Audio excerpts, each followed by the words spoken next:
தேவன் அற்புதமாய் புத்தாண்டிலிருந்து நம்மை இந்த செய்திக்குள் நடத்தி கொண்டிருக்கிறார். இது வழிந்தோடுதலின் ஆண்டாக இருக்கிறது. ஏற்கனவே அநேகருடைய வாழ்க்கையில் தேவன் இந்த வசனத்தை நிறைவேற்றியிருக்கிறார், நிறைவேற்றி கொண்டிருக்கிறார், இனிமேலும் நிறைவேற்றுவார். ஏனென்றால் வசனம் பொய் ஆக முடியாது. அப்போ நம்முடைய வாழ்க்கையில் அது செயல்படலைன்னா நாம் அதை விசுவாசியாமல் வெறும் மனதளவில் அதை ஏற்றுக்கொண்டு காரியங்களை நடக்குமா இல்லை என்று பார்த்து கொண்டிருக்கிறோம். ஆனால் எதிர்பார்க்கிறவர்களுக்கும் விசுவாசிக்கிறவர்களுக்கும் நிச்சயமாய் நடக்கும். எத்தனை பேர் அதை நம்புறீங்க? வார்த்தைகளை தேவன் வைத்து விளையாடுவது அல்ல. அவர் சொல்கிற வார்த்தைகள் நிச்சயமாய் நிறைவேற்றுவார். அதை தான் நாம் புரிந்து கொள்ள வேண்டும். ஆமென். இப்பொழுது நாம் சென்ற வாரத்திலிருந்து கடந்த 2 வாரங்கள் வழிந்தோடுதலில் நாம் வாழ்வது எப்படி என்பதை பார்த்து கொண்டு வருகிறோம். முதலாவது தரிசனத்தை பற்றி கொள்ள வேண்டும். 2வது சத்தத்தை கேட்க வேண்டும். இப்பொழுது 3வது சென்ற வாரத்தில் ஸ்டார்ட் பண்ணேன், அதை ஆரம்பித்தேன். இன்று இன்னும் ஆழமாய் பார்க்க போகிறோம். 3வது காரியம், விசுவாசத்தில் அடியெடுத்து வையுங்கள். விசுவாசத்தில் அடியெடுத்து வைக்க வேண்டும் என்று சொல்லும்போது விசுவாசத்தில் செயல்படுங்க. விசுவாசம் எப்படி செயல்படுகிறது? தேவனுடைய வார்த்தையின் மீது செயல்படுகிறது. வார்த்தை இல்லாமல் நாம் எதையும் செய்ய முடியாது. அது வெறும் ஊகமாய் மாறிடும். அப்போ எப்பொழுதுமே விசுவாசமானது தேவனுடைய வார்த்தைக்கு மறுத்துருவு அல்லது பதில் அளிக்கிறது. வார்த்தை இல்லாமல் விசுவாசம் செயல்படாது. ஏனென்றால் வார்த்தையிலிருந்து தான் விசுவாசம் தோன்றுகிறது. தேவன் வார்த்தைகளை கொண்டு பேசி தம்முடைய விசுவாசத்தை வெளிப்படுத்தினார். அவர் உலகத்தை உண்டாக்கின பொழுது வார்த்தைகளை பேசினார். அந்த வார்த்தை அவர் விசுவாசித்தார். இது நடக்கும் என்று விசுவாசித்தபடியால் அவருக்கு நேர்ந்தது. அதே போலவே நம்மையும் அவருடைய ரூபத்திலும் அவருடைய சாயலும் உண்டாக்கியிருக்கிறார். நாம் வார்த்தைகளை பேசி அதை விசுவாசிக்கும் போது அதனுடைய விளைவு நம்முடைய வாழ்க்கையில் நாம் காண முடியும். ஆமென். இப்பொழுது அதற்கான சில உதாரணங்கள் கொடுக்க விரும்புகிறேன். எப்படி மக்கள் விசுவாசத்தில் அவர்கள் அடியெடுத்து வைத்த பொழுது காரியங்கள் சம்பவித்தது என்பதை பார்க்க போகிறோம். மத்தேயு எழுதின சுவிசேஷம் 14ஆம் அதிகாரம். மத்தேயு எழுதின சுவிசேஷம் 14ஆம் அதிகாரம் 27லிருந்து 29ஆம் வசனங்கள் வரைக்கும் வாசிக்க கேட்போம். மத்தேயு 14 27லிருந்து 29 வசனங்கள் கேட்போம். உடனே இயேசு அவர்களோடே பேசி, திடன் கொள்ளுங்கள், நான் தான், பயப்படாதிருங்கள் என்றார். பேதுரு அவரை நோக்கி, ஆண்டவரே, நீரேயானால் நான் ஜலத்தின் மேல் நடந்து உம்மிடத்தில் வர கட்டளையிடும் என்றான். அதற்கு அவர், வா என்றார். அப்பொழுது பேதுரு படவை விட்டிறங்கி இயேசுவினிடத்தில் போக ஜலத்தின் மேல் நடந்தான். முதலாவது நாம் ஒரு கேள்விக்கு பதில் அளிக்க வேண்டும். ஒருவன் விசுவாசத்தின் அடிப்படையில் அடியெடுத்து வைக்கும்போது அது என்ன? ஒருவன் விசுவாசத்தின் அடிப்படையில் அடியெடுத்து வைப்பது என்றால் என்ன? What exactly does it mean for a person to step out in faith? What does it exactly mean for a person to step out in faith? ஒருவன் விசுவாசத்தின் அடிப்படையில் அடியெடுத்து வைப்பது என்றால் என்ன? முதலாவது, விசுவாசம் தேவனிடமிருந்து வரும் வார்த்தைக்கு கீழ்ப்படுகிறது. Faith always obeys the word from God. விசுவாசம் தேவனிடமிருந்து வரும் வார்த்தைக்கு கீழ்ப்படுகிறது. அதுதான் இந்த இடத்துல பார்க்கிறோம். இந்த சம்பவத்தை நம்ம நேரடியாக சில 3 வசனங்களை வாசித்தோம். ஆனால் அதனுடைய பின்னணி நாம் சற்று விளக்கி சொல்கிறேன். நடு இரவில் தண்ணீரின் மீது நடந்து இயேசுவானவர் தன் சீஷர்களிடத்தில் அவர் வருகிறார். அவர் தண்ணீர் மீது நடந்து வருகிறார். அவர்களிடத்தில் அவர் வந்து கொண்டிருந்தார். வரும்போது அவர் எப்படி வந்தார்? ஏன்னா அவர்கள் ஏற்கனவே படகுல ஏறி அவர்களுக்கு முன்பாக அவர் முன்பாக போகும்படி சொன்னபடினால் அவர்கள் முன்பாக சென்று விட்டார்கள். ஆனால் அவர் தண்ணீரின் மீது நடந்தபடினால் அவர் வெகு சீக்கிரமாய் அவர்களிடத்தில் வந்து சேர்ந்தார். அப்ப கவனிக்க வேண்டும், இது ஒரு அற்புதம். ஏனென்றால் சாதாரணமாய் எந்த மனுஷன் தண்ணீரின் மீது நடக்க முடியாது. இது ஒரு அற்புதம். இயேசுவானவர் தண்ணீரின் மீது நடக்கிறார். சீஷர்கள் அதை பார்க்கும்போது அவர்களிடத்தில் தண்ணீரின் மீது நடந்து கொண்டு வருகின்ற ஒரு உருவத்தை பார்க்கிறார்கள். அவர்களுக்கு இது இயேசுன்னு தெரியாது. ஏன்னா இது நடு இரவு அல்லது விடிய காலை என்று சொல்லலாம். அப்போ அந்த நேரத்துல பார்க்க வேண்டிய காரியத்தை நீங்கள் உணர வேண்டும். அந்த நேரத்துல சீஷர்கள் எல்லாம் பார்க்கும்போது ஒரு உருவம் தண்ணீரின் மீது நடந்து கொண்டு அவர்களிடத்தில் வருவதை அவர்கள் காண்கிறார்கள். இப்போ நீங்க அந்த படகுல உட்கார்ந்து நீங்க யோசிச்சு, நடு இரவு, வெளிச்சம் சரியா தெரியல. வெளிச்சம் தெரியாததுனால ஏதோ ஒன்று தண்ணீரின் மீது நடந்தா என்ன யோசிப்பீங்க? சொல்லுங்க, நீங்க எல்லாம் சொல்லுங்களேன். என்ன யோசிப்பீங்க? அஹ்? இப்ப சொல்ல மாட்டேங்கிறீங்களா? அஹ்? தைரியமா சொல்லிட்டாரு பாருங்க. பேய் வருதுன்னு அர்த்தம். அவங்களும் அதை நினைச்சிட்டு பயத்துல கதற ஆரம்பிச்சிட்டாங்க. இருக்கிறீங்களா? ஒருத்தர் தண்ணீர் மீது நடந்து யோசித்து பாரு. ஏன்னா இதற்கு முன்பாக இதுவரைக்கும் இப்படிப்பட்ட ஒரு காரியத்தை அவர்கள் பார்த்ததில்லை. ஒரு ஒரு நபர் ஒரு மனுஷன் தண்ணீரின் மீது இதுக்கு முன்பாக அவர்கள் பார்த்ததே கிடையாது. எனவே இது ஒரு அசுத்தாவி என்று நினைத்து கதறினார்கள். இயேசு உடனடியாக அவங்களுடைய பயத்தை புரிந்து கொண்டு அவர் என்ன சொன்னார்? திடம் கொள்ளுங்கள், நான் தான், பயப்படாதிருங்கள். இருக்கிறீங்களா? அந்த வார்த்தை சொன்ன உடனே பேதுரு, விரைவாய் பேசுகிற பேதுரு, அவசரப்பட்டு பேசுகிற பேதுரு, ஆமென், நல்ல மனிதன் ஆகிய பேதுரு.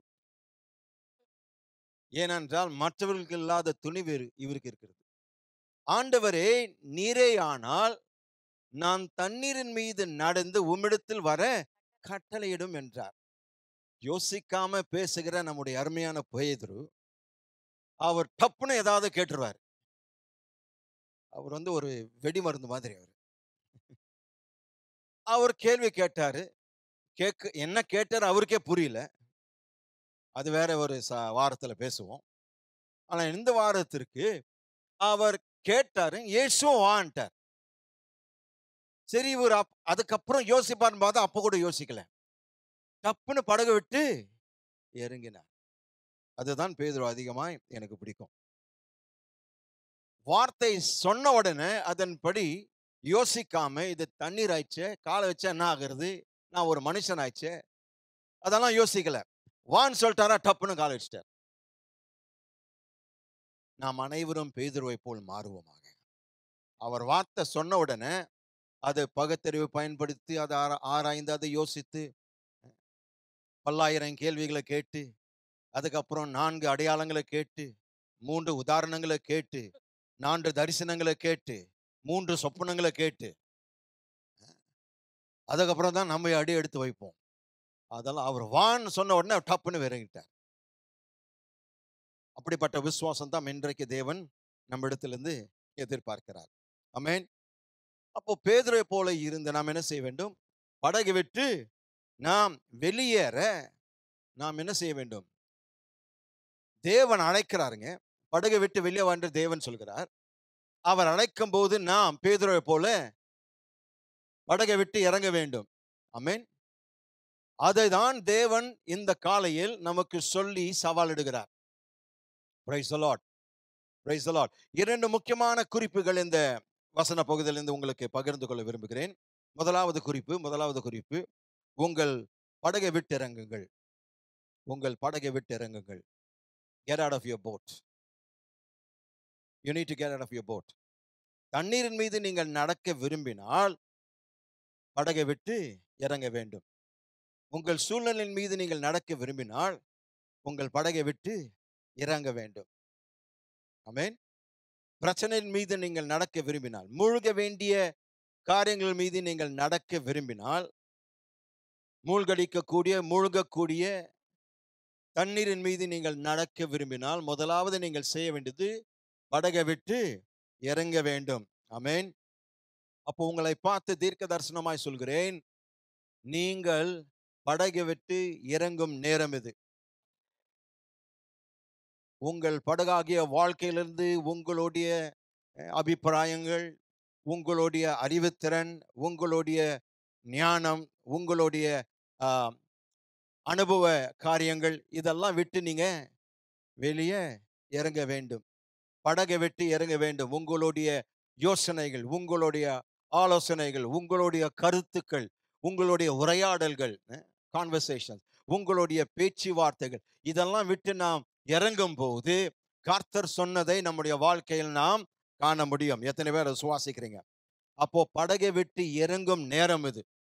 இது தீர்க்க தரிசனமாய் தேவன் உங்களிடத்தில் சொல்கிறார்.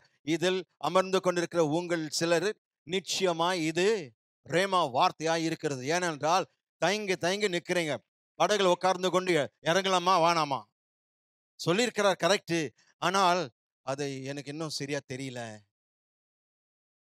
வான் சொன்ன உடனே உற்சாகம் தான், ஆனா தண்ணீரை பார்த்தா கொஞ்சம் பயமா இருக்குது.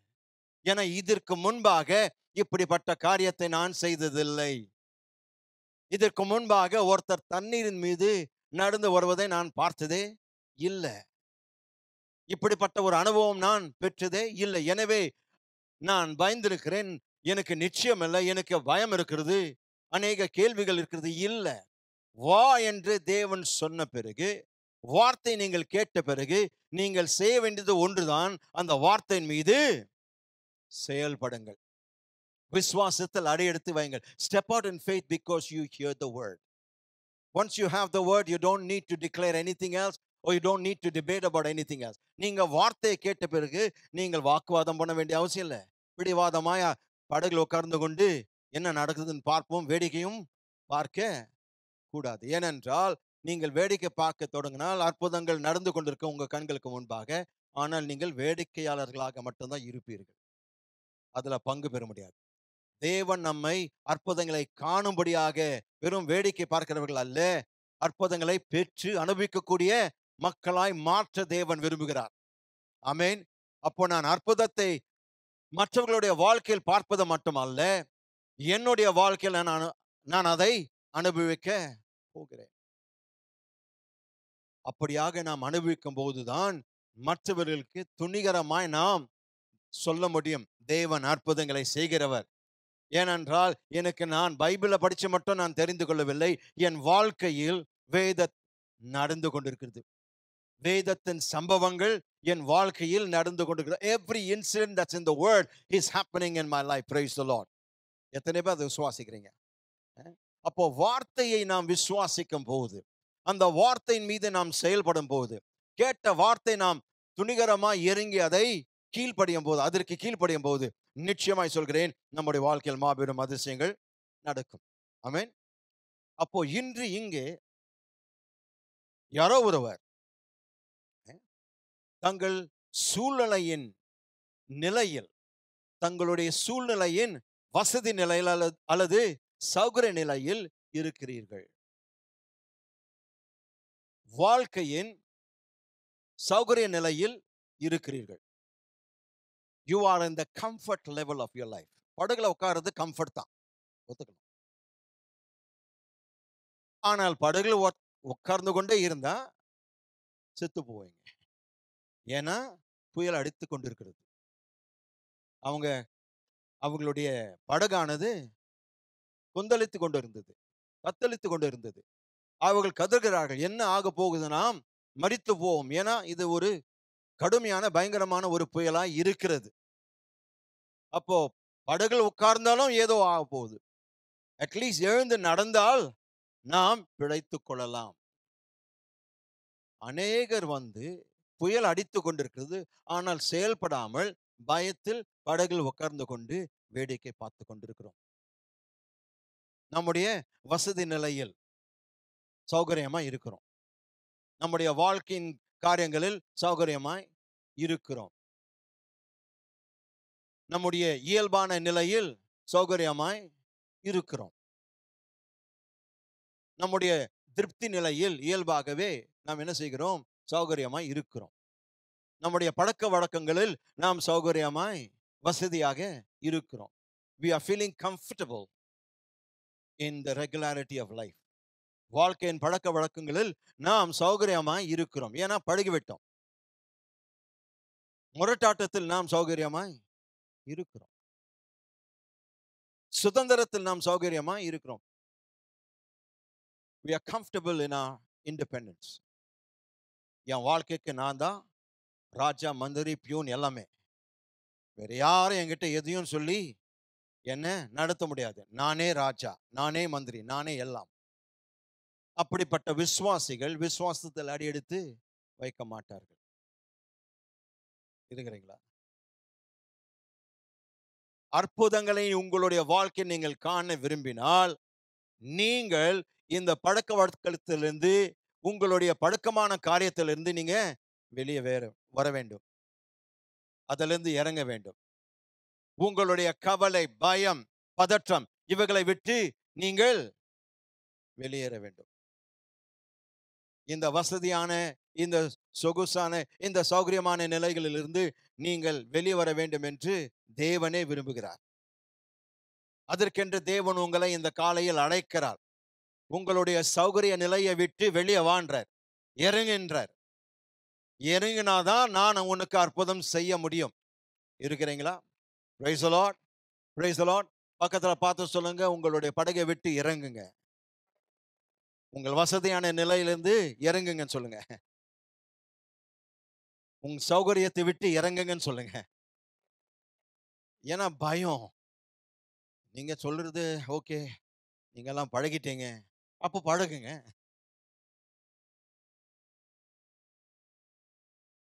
ஒரு புதிய இயல்பான சூழ்நிலை தேவன் உண்டாக்க விரும்புகிறார். God wants to create a new normal in your life. சாதாரணமான வாழ்க்கை வாழ்ந்து பழகிட்டோம். அவர் சொல்றார், இல்லை, இது ஒரு புதிய சாதாரணம். ஆமென். பக்கத்துல பார்த்து சொல்லுங்க, நியூ நார்மல். அதற்கென்று ஆயத்தமாகுங்கள். ஆமென். இந்த சபையில் அதற்கென்று ஆயத்தமாகணும். ஏன்னா இது ஒரு புதிய ஆண்டு, இது ஒரு புதிய சகாப்தம், இது ஒரு புதிய காலகட்டம். தேவன் அற்புதமான விசேஷமான விசித்திரமான காரியங்கள், வினோதமான காரியங்கள் செய்யும் ஆண்டு இது. உங்கள் கண்கள் இதை காணும். இது கடைசி நாட்கள். இந்த உலகத்திற்கு தாம் தேவன் என்று தேவன் அறிமுகப்படுத்த போகிறார். ஆனால் எப்படி செய்ய போகிறார்? விசுவாசிகள் மூலமாய், உங்கள் மூலமாய் இந்த பூமியில் மாபெரும் அதிசயங்கள் நடக்க போகிறது. ஜெபிக்கிறவர்கள் அதை காண்பீர்கள். தேவனுக்கென்று இந்த காலகட்டத்திற்கென்று தங்களை அர்ப்பணித்து ஆயத்தப்படுத்துகிறவர்கள் நிச்சயமாய் தேவன் உங்களை பயன்படுத்தி அநேகருடைய வாழ்க்கையில் அற்புதங்களை செய்வார். டாக்டர் மே சம்பரி. ஆமென். அப்போ பாருங்க, இந்த சீஷர்கள் படகில் நடுவில் இருந்தார்கள். படகானது கடலில் நடுவில் இருந்தது. கடலானது இறைவன் நடுவில் இருந்தது. இறைவனுடைய நடுவில் பாருங்க, அவர்கள் இறைவனுடைய நடுவில் பார்க்கும்போது அது புயலின் நடுவில் இருக்கிறது. அப்போ ஒரே மிடில் மேன் தான் இது. Disciples are in the middle of the ship. The ship is in the middle of the sea. The sea is in the middle of the night. And the night is in the middle of a storm. ஒரே middle ஆயிடுச்சுங்க பாருங்க. நம்முடைய வாழ்க்கையில எப்பொழுதுமே இந்த நடுத்தரத்தில் இருக்கிறதுனா ரொம்ப ஆபத்தான ஒரு காரியம். நடு இருவேனா விடிய காலையும் வரப்போகுது, அங்கேயும் போக முடியல, நைட்டுக்கு திரும்பியும் போக முடியல, நடுவில் உட்காந்துட்டு இருக்கிறோம். அதான் நடு. பாருங்க, தேவன் தற்செயலாக எதுவும் செய்யறதில்ல. அவர்களுடைய வாழ்க்கையின் நடு இரவில் படகின் நடுவில் உட்கார்ந்து கொண்டு போகுது. கடலின் நடுவில் இருக்கும் போது, புயலின் நடுவில் இருக்கும் போதுதான் அவர் கரெக்டா வர்றார். ஏன்னா நீ ஒரு பக்கம் எடுத்துதான் ஆகணும். நடுவில் உட்கார்ந்துட்டு மிடில் மேன் மாதிரி நீ உட்கார முடியாதுன்றார். எடுக்கிறீங்களா? தீர்மானம் எடுக்க வேண்டும். அல்லேலூயா.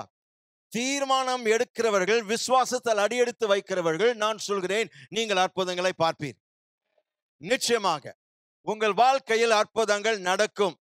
எந்த பிசாசும் அதை தடை பண்ண முடியாது. அப்போ இயேசுவானவர்களிடத்தில் வந்தபோது பேதுரு உடனே அவரை பார்த்து சொல்கிறார், ஆண்டவரே, நீரே ஆனால் தண்ணீரின் மீது நான் ஜலத்தின் மீது நடந்து, ஜலத்தின் மேல் நடந்து உம்மிடத்தில் வர எனக்கு கட்டளையிடும் என்றார். இயேசுவும் வா என்றார். கேட்ட மாத்திரத்துல மற்ற சீஷர்கள் செய்யாத ஒன்றை பேதுரு செய்கிறார். என்ன செய்தார்? படகை விட்டு ஹலோ உண்மையில இறங்கினாங்க. அவர் ஏதோ சொற்பனத்துல இறங்கல, அவர் ஏதோ தரிசனத்துல இறங்க, உண்மையாகவே இறங்கினார். மற்ற சீஷர்கள் செய்யாத ஒன்றை இவர் செய்தார்.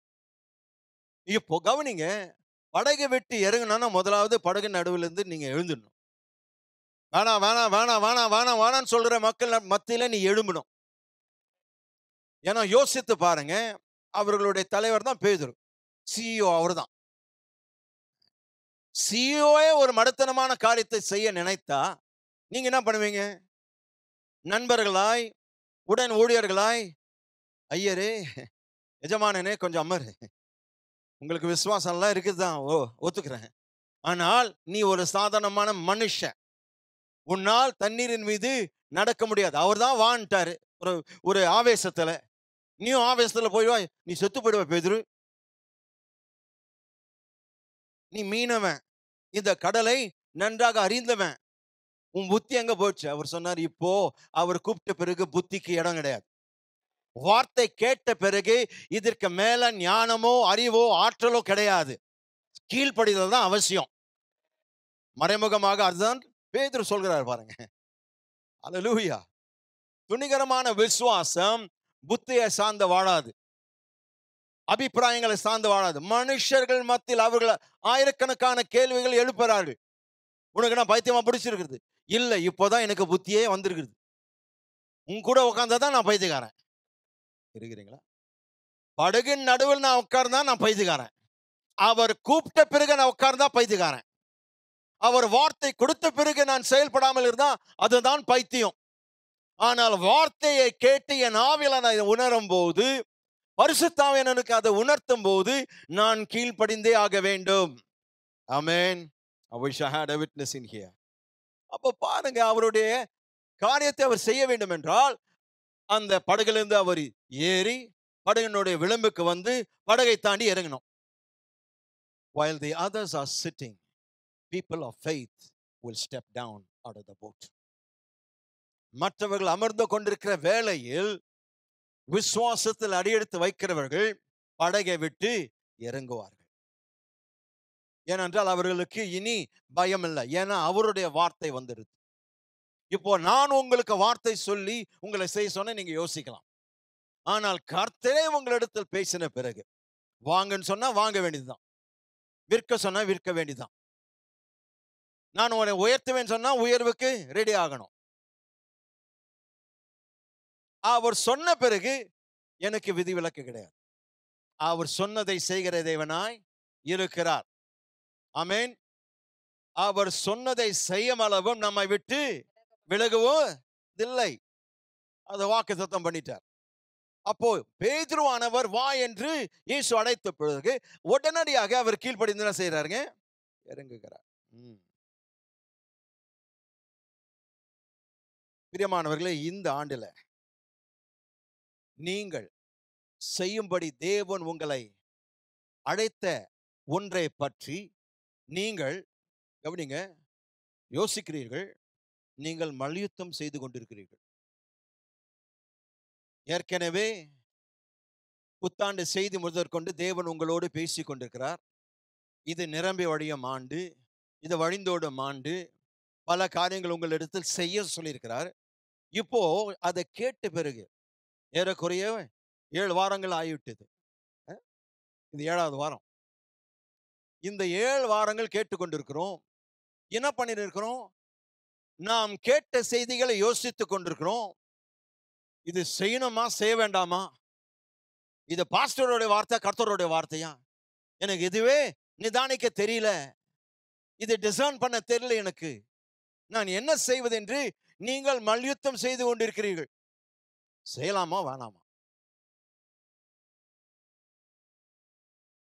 நான் உங்களை பார்த்து சொல்கிறேன், தேவன் பேசின பிறகு நீங்கள் யோசிக்க வேண்டிய அவசியம் இல்லை. இருக்கிறீங்களா? ஏன்னா பாருங்க, நாம் என்ன செய்கிறோம்? அதை பற்றி நாம் தொடர்ந்து பேசிக் கொண்டிருக்கிறோம். ஆனால் அதை பற்றி எதுவும் செய்வதில்லை. நாம் பேசுகிறதுல கில்லாடிகளா இருக்கிறோம். என்னையும் சேர்த்து தான் சொல்றேன். பேசியே காரியத்தை சாதிச்சிருவோம். ஆனால் சாதனைகள் நாம் புரிய விரும்பினால் நாம் பேசி காரியத்தை செய்ய முடியாது. பேசின பிறகு செயல்படணும். ஆமென். பேதுருவுடைய மாமியாரை சுகமாக்கின உடனே அவர்கள் எழுந்து போய் வேலை செய்தார்கள்.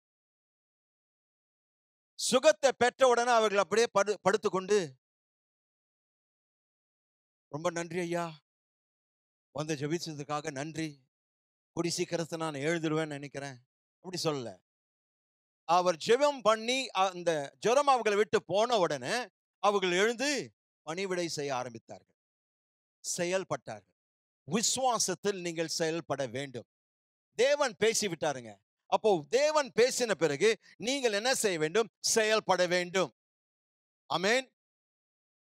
வழக்கமானதிலிருந்து நீங்க என்ன செய்யணும்? இறங்க வேண்டும். அதை விட்டு வெளியே வரணும். You have to get out of your routine. Brother, நான் இதை பழகிட்டேன் பிரதர், கொஞ்சம் லேட்டா தான் வரணும், ஆனா கொஞ்சம் பொறுத்துக்குங்க, அதுக்குள்ள அற்புதம் கடந்து போயிடுங்க. நான் பொறுக்கலாம். ஆனால் தேவன்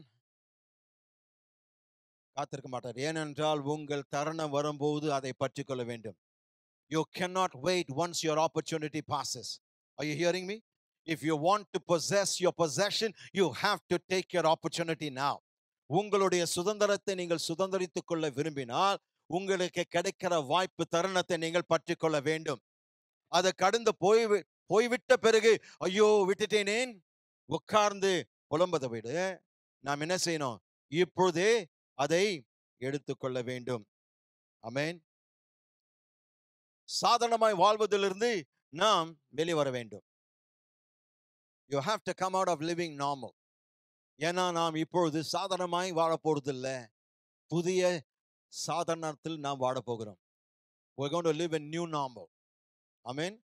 தயவுசெய்து உங்களுடைய பைபிளை உங்களுடைய நோட் புக்ல எழுதிக்குங்க. 2025 புதிய நார்மலின் ஆண்டாக எழுதிக்குங்க. புதிய சாதாரணம். Life of new normalcy. நான் இருந்த வண்ணமாக வாழ முடியாது. ஆமென். சாதாரணமானதை நான் ஏற்றுக்கொள்வதிலிருந்து வெளியே வரணும். நீங்களும் வெளியே வரணும். சாதாரணமான வாழ்க்கையை ஏற்றுக்கொண்டு பழகிட்டோம். We are so used to receiving mediocrity, accepting mediocrity in our life. சாதாரணத்தை நம்முடைய வாழ்க்கையின் ஒரு பகுதியாக நாம் ஏற்றுக்கொள்ள அப்படியாக வாழ்ந்துட்டோம். ஏற்றுக்கொண்டு வாழ்ந்துட்டோம். கர்த்தர் சொல்கிறார், இனி நீங்க சாதாரணமானதை ஏற்றுக்கொள்ள கூடாது, அசாதாரணமானதை தான் ஏற்றுக்கொள்ளணும். ஏனென்றால் தேவன் இது முதற்கொண்டு உங்களுடைய வாழ்க்கையில் இயற்கைக்கு அப்பாற்பட்ட காரியங்களை செய்ய போகிறார். He is going to do the supernatural naturally every day. நான் சொல்கிறேன், இயல்பாகவே இயற்கைக்கு அப்பாற்பட்டதை இயற்கையாகவே செய்ய போகிறார். சாதாரணமாக உங்களுடைய வாழ்க்கையில் அற்புதங்கள் நடந்து கொண்டே இருக்கும். இனி உங்களுடைய வாழ்க்கையில் அற்புதம் நடக்கும் போது நீங்க வாயை பழக்க மாட்டீங்க. ஏன்னா அதை பழகிட்டீங்க. You have learned to live with the miraculous. Let me encourage you, learn to live with the miraculous. அற்புதங்களோடு வாழ கற்றுக்கொள்ளுங்கள். நீங்கள் வியந்து போகக்கூடாது. என் கர்த்தர் இது சாதாரணமாக அவர் செய்வார். அவருடைய தன்மை அதுதான். கடலில் எப்படி தண்ணீர் இருக்கிறதோ அவருக்குள் அற்புதங்கள் நிறைந்திருக்கிறது. ஆமென்.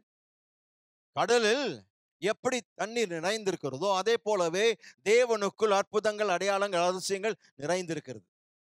அப்போ அவர் இருக்கிற இடமெல்லாம் என்ன ஆகும்?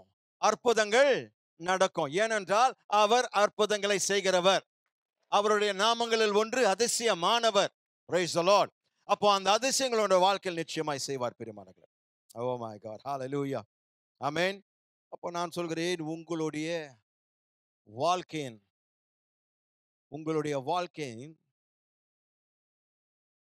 அளவுகளை நீங்கள் என்ன செய்யணும்? விரிவாக்க வேண்டும்.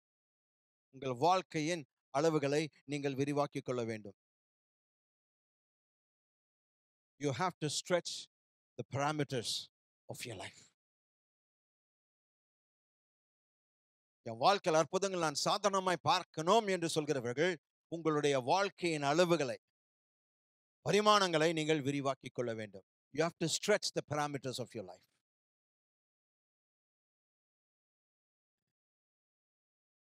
உங்களுடைய பாரம்பரியத்தோடு நீங்கள் ஒட்டிக்கொள்ளக்கூடாது. சில பேர் பாரம்பரியத்தோடு ஒட்டி கொண்டிருப்பார்கள். அதை நிறுத்துங்க. ஏனென்றால் கர்த்தர் சொல்கிறார், சௌகரியமான நிலையிலிருந்து வெளியே வான்ற. Leave your comfort zone. உங்களுக்கு சௌகரியமான காரியத்திலிருந்து நீ வெளியேறுன்ற. நீங்க அந்த சௌகரிய நிலையை விட்டு வராத வரைக்கும் அற்புதங்கள் உங்களோட வாழ்க்கையில் பார்க்க முடியாது. You must be willing to leave the comfort zone. இப்போ இந்த சீஷர்களுக்கு கம்ஃபர்ட் ஜோன் எதுங்க? படகு. அவர்கள் தீர்மானித்தாங்க, செத்தாலும் இந்த படகுல பிடித்து கொண்டே சாவும். பேதுரு சொன்னார், இல்ல நான் இயேசுவை பிடித்து கொண்டு பிழைப்பேன்ற. ஓ கம் ஆன். படகில் உட்கார்ந்தால் மரித்து போவீர்கள், ஏறி நடந்தால் இயேசுவின் இடத்தில் போவீர்கள். நான் இயேசுவின் இடத்தில் போறதுன்னு சொல்லும்போது பரலோகம் இல்லை, இயேசுவனுடைய வாழ்க்கைக்குள் நீங்கள் பிரவேசிப்பீர்கள். தேவனுடைய அற்புதங்களுக்குள் நீங்கள் பிரவேசிப்பீர்கள். ஆமென். பாருங்க, பெரும்பாலான மக்கள் அவர்கள் தங்களுக்கு பழக்கப்பட்டவை அல்லது பழக்கமானவற்றோடு அவர்கள் அதிலே திருப்தி ஆகிறார்கள். அதிலே வாழ தங்கள் வாழ்க்கையை வாழ்கிறார்கள். பழக்கமானவற்றை அவர்கள் வாழ்க்கை வாழ்ந்து பழகிவிட்டார்கள். இப்பொழுது தேவன் இப்படிப்பட்ட காரியங்களை சொல்லும் போது யோசிக்கிறார். இப்போ இது சீஷர்கள் மட்டுமல்ல, நம்ம அநேகர் அப்படிதான் இருக்கிறோம். ஏன்னா ஒரு சுற்றுப்புறத்தை நாம் உண்டாக்கிட்டோம், பல ஆண்டுகளாக இப்படியாக வாழ்ந்துட்டோம். திடீரென்று நீங்க இப்படி சொல்றீங்களே, நான் இப்படி செயல்படுது, இதை நான் சொல்ல, இது ஒரு மனிதன் சொல்ல, இது தேவ வார்த்தைங்க. பேதுரு கேட்டார், வா என்று நீங்க சொன்ன, நான் வரேன்ட்டார். வான்னாரு. கர்த்தர் வான்ட்டாரு. இவரும் யோசிக்காம இறங்கிட்டார். இறங்கி நடக்கவும் ஆரம்பித்து விட்டார். ஆமென். 2025 ஆண்டுக்குள் பிரவேசித்திருக்கிற உங்கள் யாவருக்கும் நான் சொல்லிக்கொள்ள விரும்புகிற காரியம், கவனிங்க, நீங்கள் 24ஆம் ஆண்டில் வாழ்ந்த அதே விதமாய் இந்த ஆண்டில் வாழக்கூடாது என்று தேவன் விரும்புகிறார். தயவு செய்து அதை தீர்மானம் பண்ணிக்கங்க. நான் சென்ற ஆண்டில் எப்படி வாழ்ந்தனோ, எப்படி சிந்தித்தனோ, எப்படி பேசினோனோ, என் உறவுகள் நான் எப்படி நடத்தினோ, என் திருமணத்தை நான் எப்படி, அதெல்லாம் விட்டுருங்க. இந்த புத்தாண்டில் நான் கடந்த ஆண்டை போல் சிந்திக்க போறதில்லை, பேச போறதில்லை, செயல்பட போறதில்லை. கடந்த ஆண்டை போல் நான் பிற்போக்காய் ஜெபிக்க போகிறதில்லை, நான் சபிக்க போகிறதில்லை, நான் யாரை குறித்து வீணாய் பேச போறதில்லை. இந்த ஆண்டில் தேவன் விரும்புகின்ற வண்ணமாய் நான் வாழ போகிறேன். Come on, talk to me somebody. Amen. இந்த ஆண்டில் நீங்க ஒரு புத்தம் புதிய விதத்தில் வாழ தொடங்க வேண்டும். ஏனென்றால் உங்களுக்கு மாபெரும் காரியங்கள் காத்து கொண்டிருக்கிறது. உலகத்தில் சேதங்கள் நடக்கலாம், ஆனால் உங்களுடைய வாழ்க்கையில் அற்புதங்கள் நடக்கும். உலகத்தில் அழிவுகள் நடக்கலாம், ஆனால் உங்களுடைய வாழ்க்கையில் நித்திய பேரின்பம் காத்து கொண்டிருக்கிறது. மகத்தான காரியங்கள் காத்து கொண்டிருக்கிறது. உலகம் சீர்கெட்டு போனாலும் உங்களுக்கென்று தேவன் பரலோக வாழ்க்கை வாய்த்திருக்கிறார். Don't worry about what is happening in the world. Be worried about what's happening in you.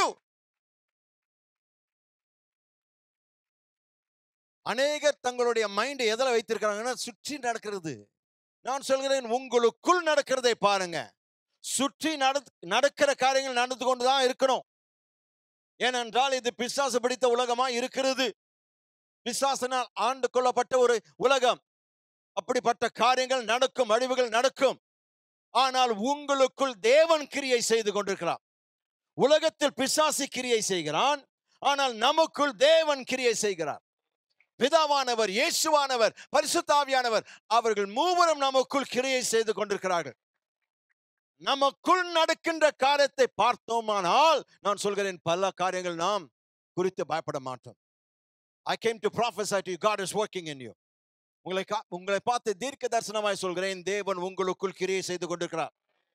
தேவன் உங்களுக்குள் கிரியை செய்து கொண்டிருக்கிறார். ஆமென். ஆனா நீங்க என்ன செய்யணும்? செயல்பட வேண்டும். You've got to make a move. நீங்கள் நகர ஆரம்பிக்க வேண்டும். நீங்க சொல்வீர்கள், பாஸ்டர் நீங்க சொல்றதெல்லாம் கரெக்ட் தான், ஆனால் எப்போதுமே நான் இதை செய்ததே இல்லையே. பரவாயில்ல, எப்போது செய்யுங்க. எப்போதுமே செய்ததில்லை, இனிமேல் செய்ய போகிறேன் என்று தீர்மானம் எடுப்போம். பழக்கம் இல்லையே, பழகிக் கொள்வோமே. பழக்கமில்லைன்னு சொல்லிட்டே நம்ம வாழ்ந்தா நியூ நார்மலை பார்க்க முடியாது. புதிய காரியங்கள் செய்ய துணியுங்கள், கர்த்தர் உங்களோடு இருக்கிறார். ஆமென். Oh, come on somebody.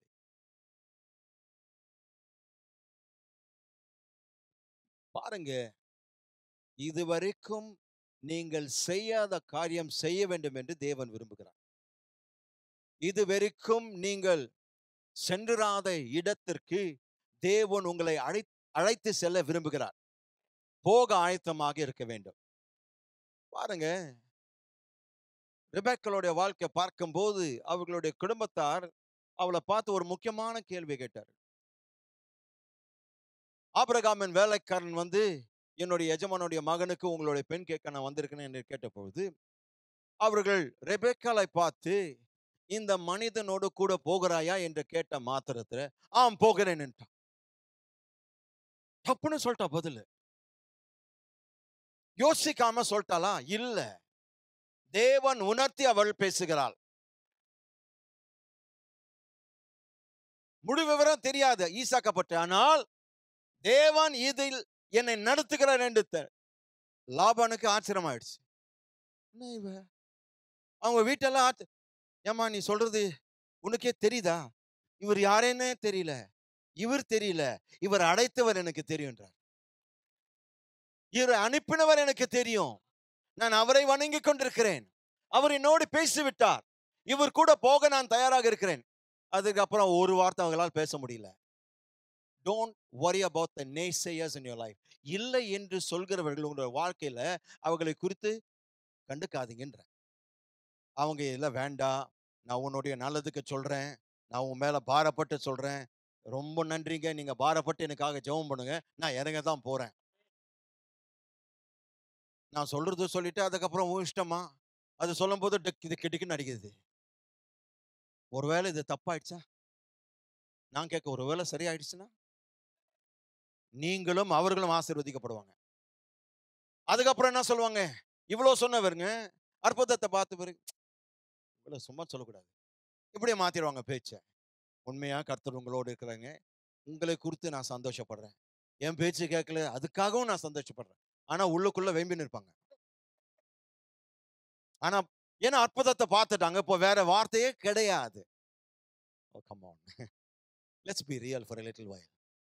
உண்மையா இருப்போம். கர்த்தர் நேரா பேசும்போது யாரை பற்றி அவன் இல்லை சொன்னாலும் சரி, புத்திமானா பேசினாலும் சரி, கர்த்தர் சொன்ன பிறகு புத்திக்கு இடம் கிடையாது, விசுவாசத்துக்கு மட்டும் இடம். ஆமென். ஹல்லேலூயா. அப்போ உங்களை பார்த்து சொல்கிறேன், இதுவரைக்கும் நீங்கள் காணாததை செய்ய விரும்பினால் முதலாவது நீங்க என்ன செய்யணும்? படகை விட்டு இறங்கணும். இவ்வளோ தூரம் பேசினேனே, நீங்க படகை விட்டு இறங்கினா மற்றதெல்லாம் பார்த்துருவீங்க. 29ஆம் வசனம். அதற்கு அவர் வா என்றார். அப்பொழுது பேதுரு படவை விட்டிறங்கி இயேசுவினிடத்தில் போக ஜலத்தின் மேல் நடந்தான். உங்களுக்கு நான் ஒன்று சொல்கிறேன், கவனிங்க.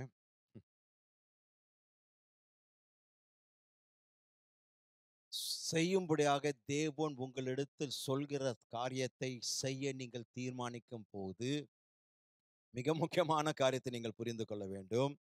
நீங்கள் நகர்ந்து செல்லும் போது, அடியெடுத்து வைக்கும் போது என்ன நடக்கும் தெரியுமா? சிலர் வந்து சொல்லுவாங்க, சிலர் வந்து உங்களை கேள்வி கேட்பாங்க. நீ செய்யறது உனக்கு தெரியுதா? நாங்கெல்லாம் எதிர்க்க இருக்கிறோம், நாங்கெல்லாம் எதற்கு இருக்கிறோம். ஆதியாகமம் 12ஆம் அதிகாரத்துல பார்க்கும்போது தேவன் ஆபிரகாம் இடத்தில் பேசினார். ஆபிரகாம் இடத்தில் பேசின பிறகு அவர் அவர்களுடைய பெற்றோர், உற்றார், சுற்றார் எல்லாமே உட்கார்ந்துட்டு என்னை தேவன் அழைத்தார். அவங்க கேட்கிற, எந்த தேவன்? நம்ம கூடையில இருந்த எந்த தேவன் உன்னோடு பேசினார்? இந்த கூடையில இருக்கிற தேவன் இல்ல, மெய் தேவன். அவர் யார்? தெரியல. அவர் பேர் என்ன? தெரியல. அவர் எப்படியா இருக்கிறார்? தெரியல. என்ன உருவம்? தெரியாது. ஏய், நம்ம தேவர்களுக்கெல்லாம் உருவம் இருக்குப்பா. நீ எந்த தெய்வத்தை பத்தி பேசுற? மெய் தெய்வன். எப்படி தெரியும் அவர் மெய் தெய்வன்? அவர் என்னோடு பேசினார். எப்படி பேசினார்? பேசினார். அவர் எப்படிப்பட்டவர்? தெரியாது. சரி, அதெல்லாம் விட்டுருப்பா. எங்க போறேன்? தெரியாது. நீங்க குடும்ப மக்களா இருக்கிறீங்க, நான் ஆபிரகாம் வைத்துக் கொள்வோமே. நான் உங்ககிட்ட சொல்லினுக்கிறேன். என்ன செய்வீங்க நீங்க? இவனுக்கு என்ன? இவனை நம்பி நம்ம வாழ்ந்துன்னு இருக்கிறோம். இவன் எப்படி பேசின்னு இருக்கிறான்? எங்கப்பா போற? தெரியல. எங்க போற? தெரியல. சரி, நீயாவது போய் தொலை. ஏன் இவளை கூட்டிட்டு போற? நீ தான் பைத்தியம் பிடிச்சிருக்குது. இல்ல, இவளையும் கூட்டிட்டு போறேன். ஏன் இவளை பைத்தியக்கார ஆக்குறதுக்கா? அநேகர் கேள்விகளை கேட்பார்கள். அது மட்டுமல்ல, அநேகர் உங்களை சந்தேகப்படுவார்கள். இவர் டாப்பு போயிடுச்சு, இனி இவரை நம்பி பிரயோஜனம் இல்லை, சந்தேகப்படுவார்கள். அநேகர் உங்களை பைத்தியக்கார் என்று அழைப்பார்கள். இது சரியான பைத்தியம். இது ஆவிக்குரிய பைத்தியம். இது ஒரு நியூ டைட்டிலும் கொடுத்துருவாங்க. ஏன்னா வசனத்துக்கு கீழ்படும் இல்லையா? ஆவிக்குரிய பைத்தியம் இவரு. அது போதாதென்று பல மக்கள் எல்லா விதமான காரியத்தை உங்களை பற்றி பேசுவார்கள். எங்க பார்த்தாலும், நீ எங்க போனா வராங்க. உங்களை பார்க்கும்போது ஒரு 4 பேர் இருக்கிறதுன்னு பேச ஆரம்பிச்சிடுவாங்க. உங்களுக்கு தெரியும், நியூஸ் பரவிடுச்சு. ஆனால் படகை விட்டு இறங்கி அற்புதங்கள் மேல் நடக்கக்கூடிய மக்கள் எப்படிப்பட்ட மக்களா இருப்பார்கள் தெரியுமா?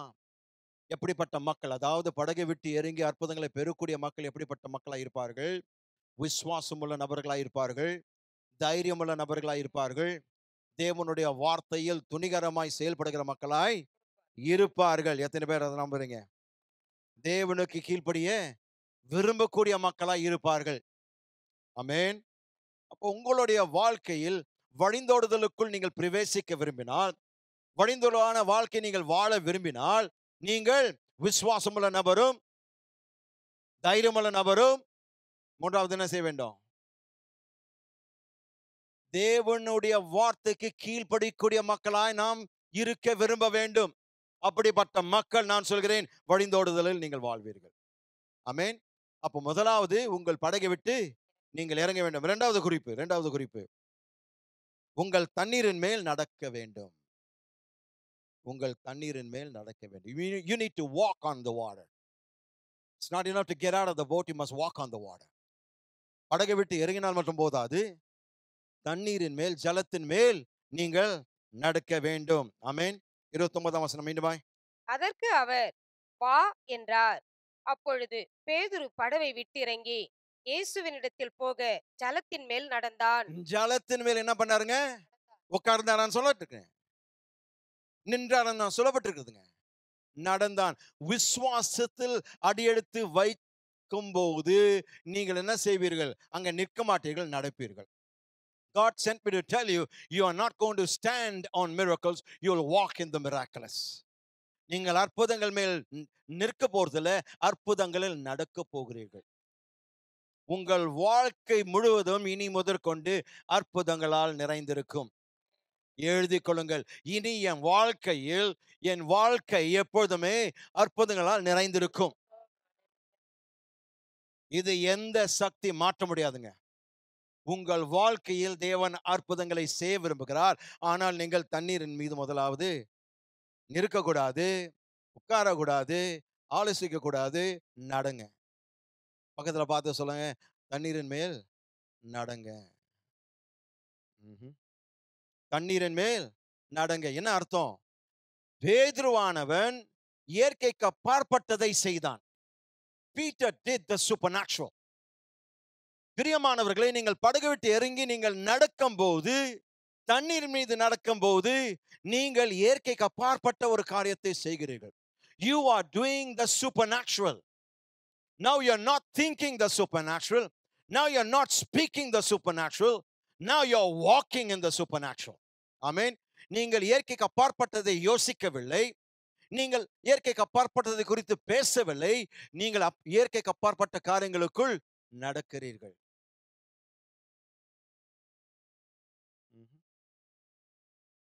அப்போ பேசின நாட்கள், பேசின ஆண்டுகள் முடிந்து விட்டது. அற்புதங்களை பற்றி பேசி ஒன்னால் காணாமல் இருந்த நாட்கள். ஏன் காணவில்லை? நாம் அதற்கென்று ஆயத்தமாகவில்லை. படகை விட்டு இறங்கல. ஏன்னா எல்லாரும் சொல்றாங்க, எல்லாரும் கேள்வி கேட்கிறாங்க. என் குடும்பத்தை மீறி என்னால் ஒன்றும் பண்ண முடியாது. தேவன் சொல்வதை விட உங்கள் குடும்பம் சொல்வது முக்கியமா? பெற்றோர் முக்கியம், குடும்ப உறவுகள் முக்கியம். ஆனால் தேவன் வரும்போது தேவன் தான் முக்கியம். அவருக்கு கீழ்ப்படியும் போது நீங்களும் உங்கள் வீட்டார் அனைவரும் ஆசீர்வதிக்கப்படுவீர்கள். ஓபேத் ஏதோம் அவர்களுடைய வீட்டாரை பார்த்து கேட்டுக்கலாம், இவங்க ராஜா வந்திருக்கிறாரு, உடன்படிக்கை பெட்டி நம்முடைய வீட்டில் வைக்கணும்ன்றாரு. ஏற்கனவே ஒருத்தர் வைத்து செத்து போயிட்டான். அவங்க எல்லாம் கேட்டிருப்பாங்க, அப்போ உங்களுக்கு என்ன பைத்தியமா பிடிச்சிருக்கு? இப்போதான் ஒருத்தன் கை பிடிச்சான், அவன் செத்து போனான். இப்போ வீட்டுக்குள் வந்தா நம்ம எல்லாருமே சாவோமே. ஆனால் பாருங்க, அவங்க கிட்ட போய் அவர் ஆலோசனை கேட்கல. குடும்ப தலைவனாக அவர் என்ன சொன்னார்? வீட்டை திறந்து உடன்படிக்கை பெட்டி வைங்கன்னார். வேதம் சொல்கிறது, அதன் நிமித்தம் தேவனுடைய பிரசனம் அங்க இருந்தபடினால் அவனையும் அவன் வீட்டார் அவனையும் எல்லாரையும் அவன் வீட்டில் உண்டான யாவற்றையும் தேவன் ஆசீர்வதித்தார். அப்ப அவன் மட்டுமல்ல, அவன் வீட்டில் இருந்த எல்லாரும், அவன் வீட்டில் இருந்த அனைத்தையும் ஆசீர்வதித்தார். God doesn't just bless you, He doesn't just bless the people in your life, He bless everything in your home. Hello. நீங்க வீட்டுக்கு இன்றைக்கு நீங்க போன பிறகு நீங்க உட்கார்ற அந்த சோஃபால உட்கார்ந்து சாப்பிடுவீங்க இல்லையா, அது இப்போது ஏற்கப்பட்ட சோஃபரா மாறிடுச்சு.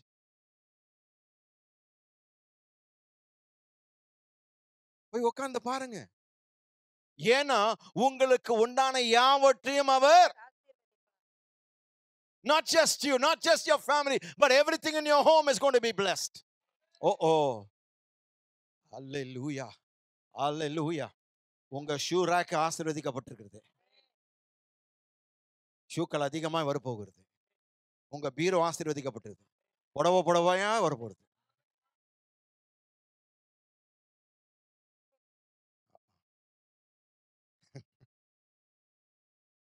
ஆமன் சொன்னவங்களை ஆண்டவரே நீங்க கொடுத்துருங்க. ஆமன் சொல்லாதவங்களுக்கு கொடுக்காதீங்க. ஆமேன். பாருங்க, அவர் இயற்கைக்கு அப்பாற்பட்டதை செய்தார். ஆபிரகாம் எல்லாரையும் தாண்டி அவன் வெளியேறினபடினால் அவனுடைய வீட்டார் அனைவரும் சந்ததி சந்ததியா இன்றைக்கு வரைக்கும் நாம் யாவரும் ஆசீர்வதிக்கப்படுவதற்கு காரணம் ஒரே ஒரு மனிதன் துணிகரமாய் தேவனுடைய வார்த்தையின் மீது செயல்பட்டபடினால், விசுவாசத்தில் அடியெடுத்து வைத்தபடினால் அவர் இன்றைக்கு விசுவாச தகப்பனாய் அழைக்கப்படுகிறான் ஆபிரகாம். அப்போ அவருடைய பிள்ளைகளாகிய நாம் விசுவாச பிள்ளைகளை தான் வாழ வேண்டும். நீங்களும் துணிகரமாய் தேவனுடைய வார்த்தைக்கு கீழ்ப்படிந்து செயல்பட வேண்டும். ஆமென். அப்ப பாருங்க, அவர் இயற்கைக்கு அப்பாற்பட்டதை செய்தது மட்டுமல்ல, தன்னுடைய சொந்த ஆற்றல்களால் செய்ய முடியாததை அவன் செய்தான்.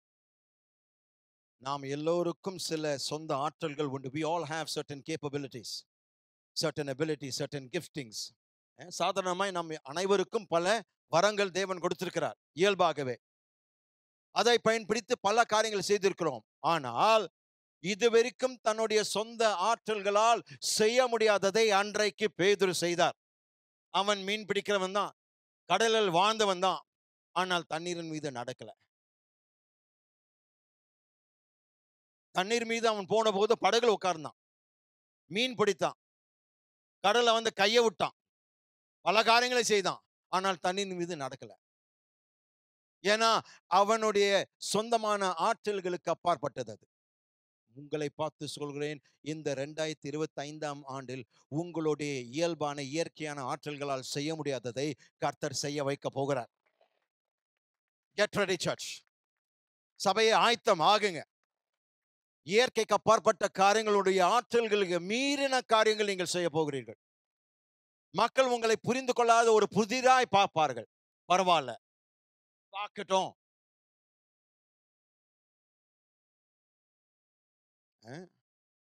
பக்கெட்ல இருக்கிற நண்டுகள் மாதிரி நாம கிடையாது. அந்த கதை உங்களை எல்லாருக்கும் தெரியும் நினைக்கிறேன். ஒரு பக்கெட்ல நண்டுகளை வந்து நீங்க குவிச்சு போட்டானா ஒன்றும் வெளியே வராது. ஏன்னா வெளியேற ட்ரை பண்ணும்போது மற்ற இழுத்துரும். நீங்க பயப்பட வேண்டியதில்லை. உயிருள்ள நீங்க நண்டுகளை எடுத்து ஒரு பக்கெட்ல போட்டு பாருங்களேன், ஒன்றும் கூட ஏறி வெளியே வராது. ஏன்னா மற்றவன் இழுத்துரும். ஆனால் நாம் பக்கெட்ல இருக்கிற நண்டு அல்ல. ஏன்னா தேவன் பக்கெட்டை திருப்பிட்டார். இப்போது அடிமட்டத்தில் இருந்தும் மேலாய் இருக்கிறான்.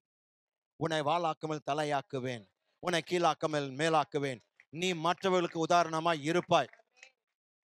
ஒரே பக்கெட்ல இருக்கிற மற்ற நண்டும் நீ கிடையாது. பக்கெட்டை விட்டு வெளியே வரக்கூடிய சாதனையாளன். ஆமென். இன்னொரு உதாரணத்தை பார்ப்போம். யோவான் 4ஆம் அதிகாரம். விசுவாசத்தில் அடியெடுத்து வைப்பதென்றால் என்ன என்பதை பார்த்து கொண்டிருக்கிறோம். பேதுருவுடைய வாழ்க்கையை பார்த்தோம். இப்பொழுது யோவான் 4ஆம் அதிகாரம் 46ஆம் வசனம். யோவான் 4:46. பின்பு இயேசு தாம் தண்ணீரை திராட்சரசமாக்கின கலிலேயாவில் உள்ள கானா ஊருக்கு மறுபடியும் வந்தார். அப்பொழுது கப்பர்நகுமிலே ராஜாவின் மனுஷரில் ஒருவனுடைய குமாரன் வியாதியாயிருந்தான். பாருங்க, இந்த மனுஷனுடைய குமாரனுடைய வியாதி பற்றி தகவல்கள் கிடையாது.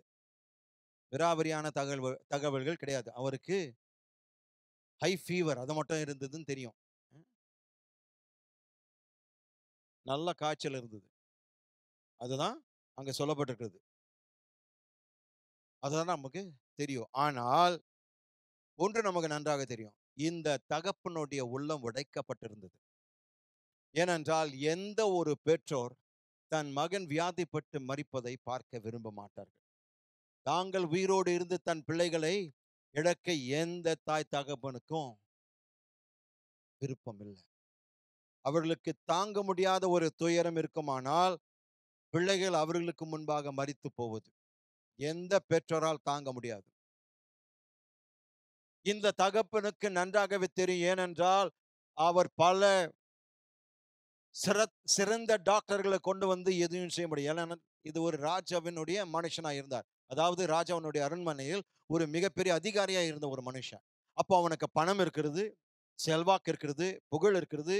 அவனை கண்டால் அநேகர் பயப்படுவார்கள். ஏன்னா இது ராஜாவினுடைய அதிகாரி. இவன் சொன்னா காரியங்கள் நடக்கும், இவன் வாய் திறந்தா காரியங்கள் சம்பவிக்கும், இல்லாத காரியங்கள் அவரால் செய்ய முடியும்.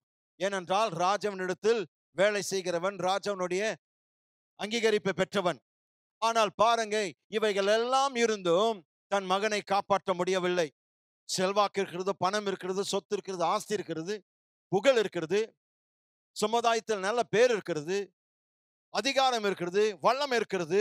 ஆனால் பிள்ளையை காப்பாற்ற முடியவில்லை. இத்தனை இருந்தும் அதை ஒன்றுமே பிள்ளையினுடைய சுகவனத்தை சுகமாக்க முடியவில்லை. இந்த மனுஷன் தவித்தான், உடைந்த உள்ளத்தோடு காணப்பட்டான். நாளுக்கு நாள் அவனுடைய மகன் பலவீனப்பட்டு போகிறதை அவன் பார்க்கிறான். நாளுக்கு நாள் அவன் மரணத்தினுடைய தருவாய் எழுப்பதை இவன் கண்டு உடைந்து போனான். என்ன செய்வதென்று அவனுக்கு தெரியவில்லை. அப்பொழுதுதான் அவன் கண்ட ஒரு காரியம், இயேசுவானவர் கானா ஊருக்கு வந்திருக்கிறார் என்பதை கேள்விப்பட்ட உடனே அவன் கடந்து போகிறான். 18 மைல் தூரம் அவன் நடந்து வந்து இறங்கி வந்து அவன் இவரை தேடுகிறார். தேறி வந்து ஆண்டவரிடத்தில் அவர் முறையிடுகிறார். 47ஆம் வசனம். இயேசு யூதேயாவில் இருந்து கலிலேயாவுக்கு வந்தார் என்று அந்த மனுஷன் கேள்விப்பட்ட போது அவரிடத்திற்கு போய் தன் மகன் மரண அவஸ்தையாய் இருந்தபடினாலே அவனை குணமாக்கும்படிக்கு வரவேண்டும் என்று அவரை வேண்டிக் கொண்டான். பாருங்க, தன் மகனுக்கு எதுவும் செய்ய முடியவில்லை என்ற வருத்தம் அவருக்கு இருக்கிறது, வேதனை இருக்கிறது. அவன் உடைந்த நிலைமையில் காணப்பட்டால், ஆனால் அவனுக்கு தெரியாத ஒரு காரியம் என்னவென்றால், அந்த வியாதியானது, கவனிங்க, அந்த வியாதியானது மறைமுகமான ஒரு ஆசீர்வாதமா இருக்கிறது. நான் இப்படி சொல்ல வேண்டும், அந்த வியாதியானது மாறுவேஷத்துல வந்த தூதனை போல் இருந்தது. ஏஞ்சல் இன் டிஸ்கைஸ். ஏன்னா அவனுக்கு தெரியாது, இந்த மகன் வியாதிப்படாமல் இருந்திருந்தால் அவன் இயேசுவை சந்தித்திருக்க மாட்டான். இயேசுவை சந்திக்காமல் போயிருந்தால் அவனும் அவனுடைய வீட்டாரும் நரகத்திற்கே சென்றிருப்பார்கள்.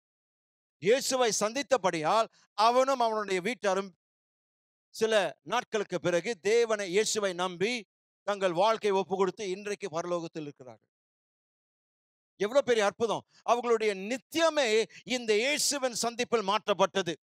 அப்போ நான் சொல்கிறேன், சில நேரத்தில் நம்முடைய பிரச்சனைகள் வரும்போது அந்த பிரச்சனைகளை கண்டு கலங்காதீங்க.